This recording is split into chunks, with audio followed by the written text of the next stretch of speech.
Hi ಎಲ್ಲರಿಗೂ ನಮಸ್ಕಾರ. Welcome to trade with Shiva. Previous month ಅಂದರೆ ಡಿಸೆಂಬರಲ್ಲಿ ಒಳ್ಳೆ ಪ್ಯಾಟರ್ನ್ ಫಾರ್ಮ್ ಆಗಿದೆ. ಟಾಟಾ ಸ್ಟೀಲಲ್ಲಿ ಫಾರ್ಮ್ ಆಗಿತ್ತು. ಸೊ ನಾನು ಸ್ವಿಂಗ್ ಟ್ರೇಡ್ ತೊಗೊಂಡೆ.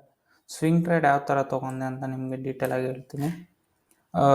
ಒನ್ ಡೇ ಟೈಮ್ ಫ್ರೇಮಲ್ಲಿ ನೋಡಿದರೆ ಟಾಟಾ ಸ್ಟೀಲ್ದು ನೋಡಿ, ಇಲ್ಲಿ ನಿಮಗೆ ಇಲ್ಲಿಂದ ಒಂದು ರೆಸಿಸ್ಟೆನ್ಸ್ ಲೈನ್ ಬಂದಿದೆ. ಸೊ ಇದು ನಿಮಗೆ ಸಪ್ಲೈ ಝೋನ್ ಆಗಿರುತ್ತೆ. ನೆಕ್ಸ್ಟು ಇಲ್ಲಿ ಒಂದು ನಿಮಗೆ ಸಪೋರ್ಟ್ ಝೋನ್ ಆಗಿದೆ. ಓಕೆ, ಇದು ಸಪೋರ್ಟ್ ಝೋನ್ ಆಗಿದೆ. ನಿಮಗೆ ಇಲ್ಲಿ ಬಂದು ಮತ್ತೆ ರೆಸಿಸ್ಟೆನ್ಸ್ ಝೋನ್ ಬ್ರೇಕ್ ಆಗಿ ಇಲ್ಲಿ ಪ್ಯಾಟರ್ನ್ ಫಾರ್ಮ್ ಆಗ ಸ್ಟಾರ್ಟ್ ಆಯಿತು. ಇದು ಒನ್ ಡೇ ಟೈಮ್ ಫ್ರೇಮಲ್ಲಿ ಒನ್ ಡೇಯಲ್ಲಿ ನಿಮಗೆ ತೋರಿಸ್ತೀನಿ.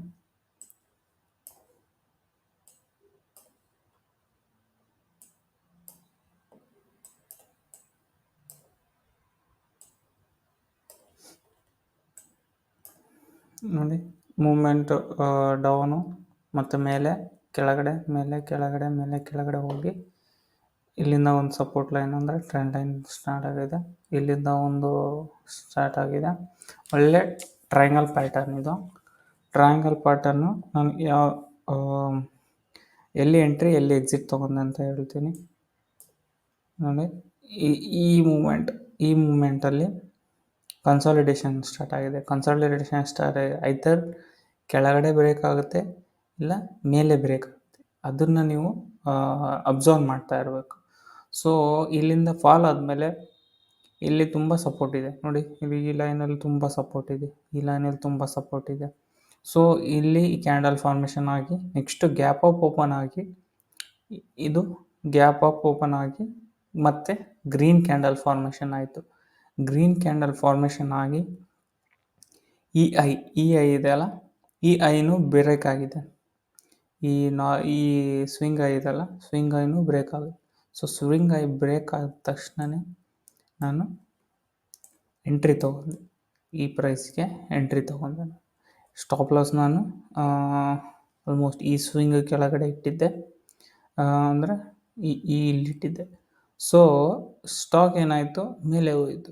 ಮೇಲೆ ಹೋಗಿ ನೆಕ್ಸ್ಟ್ ಡೇ ಕಮ್ಮಿಂಗ್ ಡೇಸಲ್ಲಿ ಇನ್ನೇನೋ ಕೆಳಗಡೆ ಬಂತು ಮತ್ತೆ ಬೌನ್ಸ್ ಆಗುತ್ತೆ ಅಂತ ಅಂದ್ಕೊಂಡಿದ್ದೆ. ಬಟ್ ಅವಾಗೇನಾಯಿತು, ಡಿಸೆಂಬರ್ ಮೂನಲ್ಲಿ ಕರೋನಾ ಬಂತು ಮತ್ತೆ ಅಂಥೇಳಿ ನ್ಯೂಸ್ ಆಗಿ ಸ್ಟಾರ್ಟ್ ಆದ್ರಿಂದ ಸೊ ಇದೇನಾಯಿತು, ಫಾಲ್ ಆಗಿ ನಾನು ಸ್ಟಾಪ್ ಲಾಸ್ ಇಟ್ಟಾಯಿತು first. Okay, 7.35 rupees stop loss ಇಟ್ಟಾಯಿತು. ಸೊ ಸ್ಟಾಪ್ ಲಾಸ್ ಆಯ್ತಲ್ಲ, ನಾನು ಎಕ್ಸಿಟ್ ಆಗಿಬಿಟ್ಟೆ ಸ್ಟಾಪ್ ಲಾಸ್ ನಂದು ತೊಗೊಂಡು. ಮತ್ತು ನಾನು ಎಂಟ್ರಿ ಯಾವಾಗ ಆದೆ ಅಂತ ಹೇಳ್ತೀನಿ. ಎಂಟ್ರಿ ಆಗೋದಕ್ಕೂ ಕಾರಣ ಇದೆ. ಇಲ್ಲಿ ನೋಡಿ, ಇಲ್ಲಿಂದ ನಿಮಗೆ ಒಂದು ಟ್ರೆಂಡ್ ಲೈನ್ ಸ್ಟಾರ್ಟ್ ಆಗಿದೆ. ಇದಕ್ಕೆ ಇಲ್ಲಿ ಫಾಲ್ ಆಯ್ತಲ್ಲ, ಇದಕ್ಕೆ ನಿಮಗೆ ಟ್ರೆಂಡ್ ಲೈನ್ ಸ್ಟಾರ್ಟ್ ಆಗಿದೆ. ಸೊ ಈ ಟ್ರೆಂಡ್ ಲೈನ್ನ ನೋಡಿ ನಾನು ಇಲ್ಲಿಂದ ಸಪೋರ್ಟ್ ತಗೊಂತು ಅಂಥೇಳಿ ಮತ್ತೆ ನೆಕ್ಸ್ಟ್ ಈ ಕ್ಯಾಂಡಲ್ ತೊಗೊಳ್ಲಿಲ್ಲ ನಾನು ಎಂಟ್ರಿ. ನೆಕ್ಸ್ಟ್ ಕ್ಯಾಂಡಲ್ ಅಂದರೆ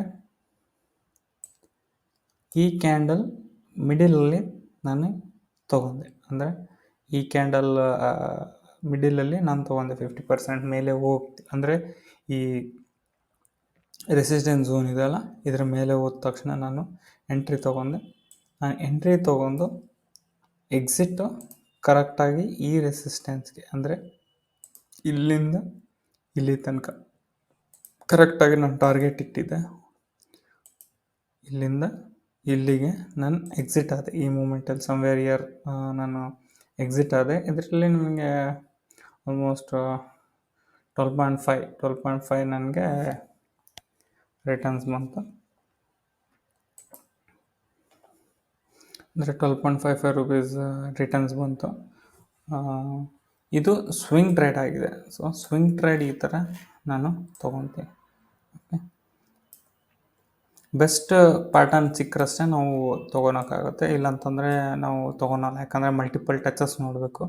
ಮಲ್ಟಿಪಲ್ ಟಚಸ್ ಆದ್ರಷ್ಟೇ ನಾವು ಈ ಥರ ಪ್ಯಾಟರ್ನ್ನ ತೊಗೋಬೇಕು. ಮತ್ತು ನಾವು ಮೇಲೆ ರಿಜೆಕ್ಷನ್ ನೋಡಬೇಕಾಗುತ್ತೆ, ಮೇಲೆ ರೆಸಿಸ್ಟೆನ್ಸ್ ಇದೆ. ಅದಕ್ಕೆ ನಾವು ಟಾಪ್ ಡೌನ್ ಅನಾಲಿಸಿಸ್ ಮಾಡ್ತೀವಿ. ಅಂದರೆ ಟೋಟಲ್ ಒಂದು ಸ್ಟಾಕ್ದ ಟೆಕ್ನಿಕಲ್ ಅನಾಲಿಸಿಸಲ್ಲಿ ಟಾಪ್ ಡೌನ್ ಅನಾಲಿಸಿಸ್ ಅಂದರೆ ಎಲ್ಲ ಕಡೆ ನಾವು ನೋಡ್ತೀವಿ ರೆಸಿಸ್ಟೆನ್ಸ್ ಇದೆ, ಸಪ್ಲೈ ಝೋನ್ ಇದೆ, ಎಲ್ಲಿದೆ, ಎಲ್ಲಿ ಪ್ಯಾಟರ್ನ್ ಫಾರ್ಮ್ ಆಗ್ತಿದೆ, ಎಲ್ಲಿ ಪ್ರೈಸ್ ರಿಜೆಕ್ಷನ್ ಆಗ್ತಿದೆ, ಕ್ಯಾಂಡಲ್ ಏನು ಫಾರ್ಮ್ ಆಗ್ತಿದೆ ಅಂತ ನೋಡಿ ನಾವು ಟ್ರೇಡ್ ತೊಗೋಬೇಕಾಗುತ್ತೆ. ಸೊ ನಾನು ಎಕ್ಸಿಟ್ ಆದಮೇಲೆ ಈ ರೆಸಿಸ್ಟೆನ್ಸ್ ಝೋನಿಂದ ಮತ್ತೆ ನೋಡಿ ಫಾಲ್ ಆಗಿದೆ, ಇಲ್ಲಿ ನೋಡಿ ದೊಡ್ಡ ಗ್ಯಾಪ್ ಡೌನ್ ಆಗಿ ಮತ್ತು ಫಾಲ್ ಆಗಿದೆ. ಸೊ ನಾವು ಎಷ್ಟು ನಮ್ಮ ಟಾರ್ಗೆಟ್ ಸೆಟ್ ಮಾಡಿ ನಾವು ಎಕ್ಸಿಟ್ ಆಗ್ಬೇಕು. ಇಲ್ಲಾಂತಂದರೆ ನಾವು ಅತಿ ಆಸೆ ಮಾಡಿದರೆ ಮತ್ತೆ ನೋಡಿ ಎಲ್ಲಿಂದ ಪ್ರೈಸ್ ತೊಗೊಂಡಿರುತ್ತೆ ಅಲ್ಲಿಗೆ ಫಾಲ್ ಆಗಿರುತ್ತೆ. ಸೊ ನಮ್ಮ ದುಡ್ಡು ನಾವು ಇನ್ವೆಸ್ಟ್ಮೆಂಟ್ಗೆ ಏನು ರಿಟರ್ನ್ಸ್ ಬರೋದಿಲ್ಲ. Okay, thank you.